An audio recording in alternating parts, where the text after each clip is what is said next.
Bien-aimés dans le Seigneur, Shalom. Nous sommes le jeudi 14 octobre 2021. Nous sommes dans la joie de nous retrouver pour une nouvelle méditation biblique. Nous vous saluons au nom de notre Seigneur et Sauveur Jésus-Christ. Nous allons lire un texte dans le livre des psaumes. Psaume 121. Nous lirons les deux premiers versets. Psaume 121, versets 1 et 2. Voici ce que déclarent les Écritures. Cantique des degrés.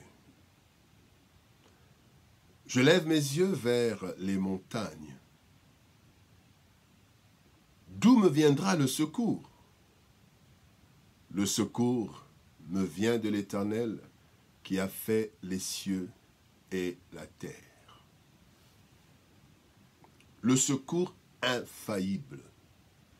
Le secours infaillible. Tel est le thème de notre méditation de ce jeudi 14 octobre 2021. Bien-aimés dans le Seigneur, la vie comporte tellement d'inconnus que parfois nous sommes rongés dans la crainte et l'inquiétude. Les dangers potentiels, les incertitudes des lendemains, les menaces, les intimidations diverses nous poussent à chercher le secours. Le psalmiste, dans le texte du jour, se retrouve dans l'inquiétude. Qu'est-ce qui se cache derrière les montagnes? Je lève mes yeux vers les montagnes. Qu'est-ce qui s'y cache? Est-ce des bandits? Des animaux féroces? Il ne sait pas. Il est en train d'aller à Jérusalem. Cantiques des degrés sont les cantiques chantés pendant la procession, pendant la marche vers Jérusalem pour les prières. Alors, ne sachant rien à ce sujet, ce qu'il y avait derrière les montagnes, parce que derrière les montagnes, il y a plusieurs choses qui peuvent se cacher. Alors, il cherche son secours. D'où me viendra le secours? Sa conclusion est claire. Dans cette situation d'incertitude, seul l'Éternel est capable de le secourir sans faille. Qu'en est-il de nous aujourd'hui? Premièrement, parlons de nos regards inquiets. Nos regards inquiets. Un peu comme le psalmiste. La nature humaine, bien-aimée, nous pousse à l'inquiétude devant toute incertitude. Pourtant, la Bible nous exhorte de ne pas promener des regards inquiets. Ésaïe chapitre 41, verset 10. Ne promène pas des regards inquiets. Qu'est-ce qui alimente nos inquiétudes? Plusieurs choses, mais nous allons juste voir trois choses. Ce qui alimente nos inquiétudes, c'est ce que les autres disent à ce propos. L'inquiétude des Israélites a été suscitée par les 10 espions. Ils vont voir comment se trouve Canaan. Ils vont en expédition et quand ils rentrent, 2 sont confiants, mais les 10 donnent un rapport vraiment inquiétant. Et voici ce que la Bible dit dans Nombre chapitre 14, verset 1er. Toute l'assemblée éleva la voix et poussa des cris, et le peuple pleura pendant la nuit. Le peuple n'avait rien vu, mais le peuple a pleuré d'inquiétude à cause de ce qu'on lui avait dit. Et c'est comme ça qu'à cause de ce que on nous dit, à cause des informations, nous sommes remplis d'inquiétude. Deuxième chose qui alimente nos inquiétudes, ce sont les expériences négatives passées.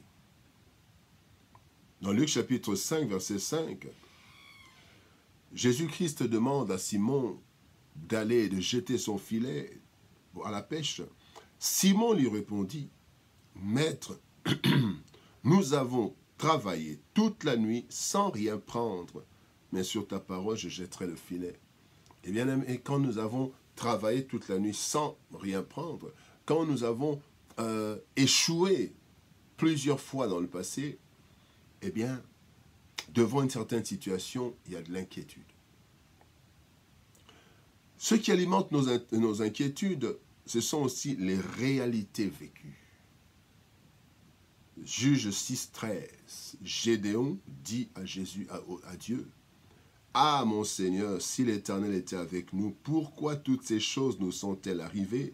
Et où sont tous ces prodiges que nos pères nous racontent quand ils disent, l'Éternel ne nous a-t-il pas fait monter hors d'Égypte? Maintenant, l'Éternel nous abandonne et il nous livre entre les mains de Madian. » La réalité que nous vivons suscite des inquiétudes. Et cela donc nous pousse à notre deuxième point, le besoin d'un secours efficace. Besoin d'un secours efficace. Lorsque nous sommes dans l'inquiétude, bien aimé, notre première réaction, c'est de chercher un secours. Et ce secours, nous le cherchons partout. Nous tournons nos regards partout. Auprès des amis, des proches, des membres de famille, nous cherchons un secours. Nous cherchons un secours auprès des forces spirituelles. Dans l'occultisme, certains sont entrés dans l'occultisme non pour détruire, mais à leur avis, ils sont entrés pour se protéger. Et aussi, partout, c'est où, en utilisant aussi des moyens divers, même malhonnêtes. Il y en a qui ont volé, il y en a qui sont dans la prostitution, cherchant un secours parce qu'ils ne savent pas comment manger. Ils sont dans la prostitution, dans le vol, dans l'escroquerie, à cause de ce qu'ils vivent. La Bible le dit, bien-aimé, de tout ce secours, c'est bien. On peut chercher sur tous les secours honnêtes, on peut le chercher. Mais la Bible nous dit, dans Psaume 60, Psaume 60, verset 13, la Bible dit, « Le secours de l'homme n'est que vanité. » Bien-aimé, de ce fait, quel que soit le secours que nous chercherons, nous allons toujours trouver des failles. Voilà pourquoi dans le troisième point, bien-aimé, nous allons parler de secours infaillible, unique. Secours infaillible et unique.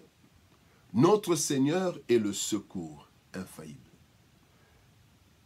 Les problèmes, les dangers et autres choses qui surviennent, bien-aimés, ne viennent que de deux mondes.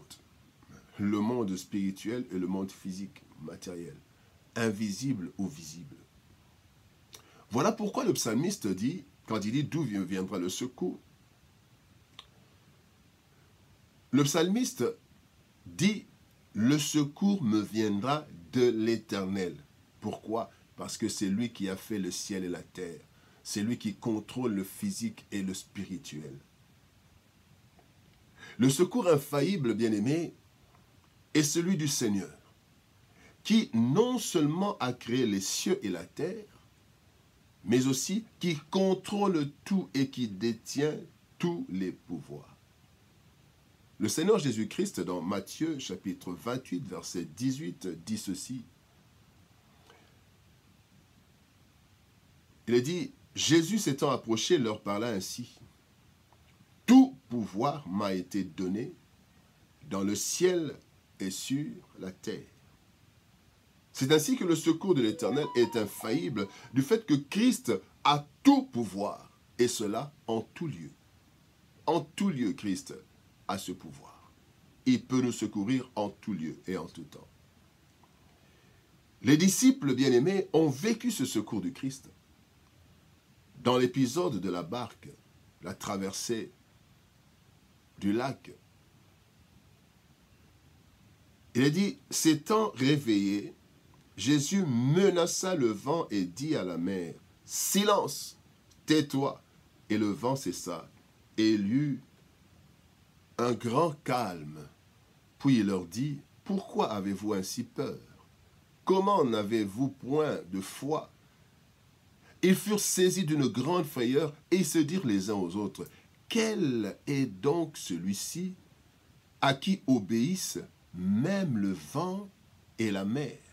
Marc chapitre 4, versets 39 à 41. Bien-aimés, le secours infaillible, c'est Jésus-Christ. C'est notre Seigneur. Il est vivant. Il a dit aux disciples, je serai avec vous jusqu'à la fin du monde. Que Dieu nous bénisse. Shalom, au revoir et à demain.